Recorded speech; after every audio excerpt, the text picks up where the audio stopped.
ലോകകപ്പിന്റെ ചരിത്രത്തിലെ തന്നെ ഏറ്റവും ആവേശകരമായ സെമി പോരാട്ടങ്ങളാണ് ഇത്തവണ നടക്കാൻ പോകുന്നത്. ലോകകപ്പിൽ ഇത് മൂന്നാം തവണയാണ് മുൻ ചാമ്പ്യന്മാർ മാത്രം സെമിയിൽ കടക്കുന്നത്. ലോകകപ്പിന്റെ ചരിത്രത്തിൽ ഇത് മൂന്നാം തവണയാണ് 4 മുൻ ലോക ചാമ്പ്യന്മാർ സെമി ഫൈനലിൽ എത്തുന്നത്. അതുകൊണ്ട് തന്നെ ഓരോ മത്സരവും സമ്മാനിക്കുന്നത് ഫൈനലിന്റെ തീവ്രത.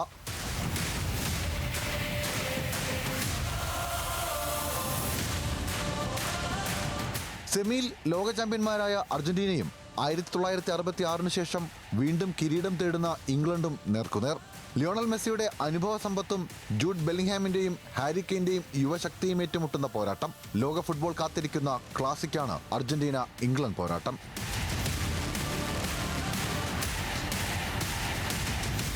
മറുഭാഗത്ത് യൂറോപ്യൻ ഫുട്ബോളിലെ 2 വമ്പന്മാർ. യൂറോ കിരീടത്തിന്റെ ആത്മവിശ്വാസവുമായി സ്പെയിൻ, ലോക കിരീടം തിരിച്ചുപിടിക്കാനിറങ്ങുന്ന ഫ്രാൻസ്. ലെമിൻ യമാലിന്റെ മിന്നൽ മുന്നേറ്റവും കിലിയൻ എംബാപ്പയുടെ അതിവേഗാക്രമണവും നേർക്കുനേർ വരുമ്പോൾ അത് ലോക ഫുട്ബോളിലെ ഏറ്റവും വലിയ താരപോരാട്ടങ്ങളിലൊന്നായി മാറും.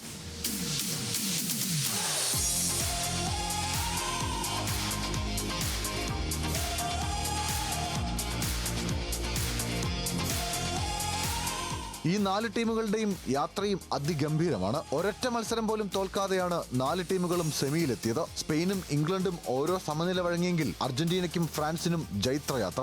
ഇനി പിഴവുകൾക്കിടമില്ല. ഒരു നിമിഷത്തെ പിഴവ് മതി സ്വപ്നം അവസാനിക്കാൻ. ഒരു മിന്നൽ ഗോൾ മതി ലോകകപ്പ് ഫൈനലിലേക്കുള്ള ടിക്കറ്റ് സ്വന്തമാക്കാൻ. അതുകൊണ്ടാണ് ഇത്തവണത്തെ സെമി ഫൈനലുകൾ ഒരു സാധാരണ മത്സരം മാത്രമല്ലെന്ന് പറയുന്നത്.